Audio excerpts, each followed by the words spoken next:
देश देणार आहात का नरेंद्र मोदींच्या हातात देश देणार आहात?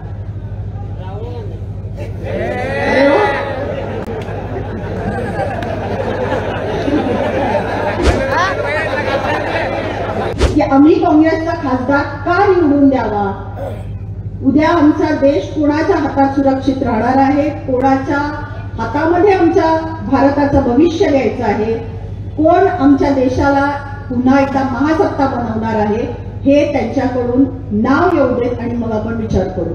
आज दोन पर्याय तुम्हाला सांगितले. एक राहुल गांधी, जर आता काँग्रेसचा उमेदवार निवडून आला तर त्यांच्या पुढे राहुल गांधी हा एकच पर्याय दिसतोय मला. मग उद्या राहुल गांधींच्या हातात तुम्ही देश देणार आहात का नरेंद्र मोदींच्या हातात देश देणार आहात?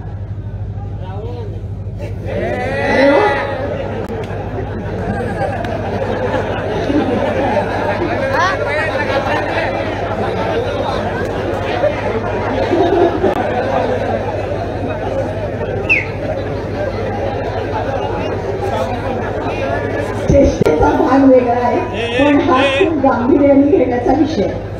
राहुल गांधींच्या हातात देश आपला व्यवस्थित राहील, मोदींच्या हातात आपला देश जास्त सुरक्षित आहे. हा फरक स्पष्ट आहे. जेव्हा आपण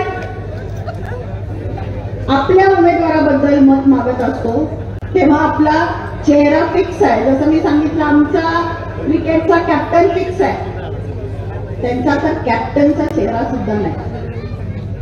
त्यांच्या अजूनही कुठल्याही जाहीरनाम्यावरती, त्यांच्या कुठल्याही पोस्टरवरती किंवा त्यांच्या रिक्षा फिरत असतील त्या रिक्षावरती सुद्धा त्यांच्या राष्ट्रीय अध्यक्षांचा चेहरा नाही. आता मला वाईट वाटायला लागले राहुल गांधी बद्दल. राष्ट्रीय अध्यक्ष असून चेहरा सुद्धा नाही सर, कशावरतीच.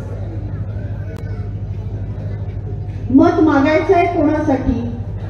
देशासाठी. महाराष्ट्रातील सर्व बातम्यांचे विश्वासार्ह व्यासपीठ. सकाळच्या सर्व सोशल मीडिया प्लॅटफॉर्मला लाईक, फॉलो आणि सबस्क्राईब करा. तसंच सर्व नोटिफिकेशनसाठी बेल आयकॉन प्रेस करायला विसरू नका.